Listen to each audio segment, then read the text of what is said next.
வணக்கம் உறவுகளே, வணக்கம் நண்பர்களே.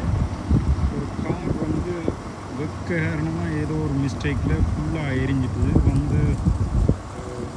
ஃபயர் சர்வீஸ் ஃபுல்லாக கிளியர் பண்ணி எல்லாத்தையும் இது கொடுத்துட்டு ரிப்போர்ட் கொடுத்தாங்க.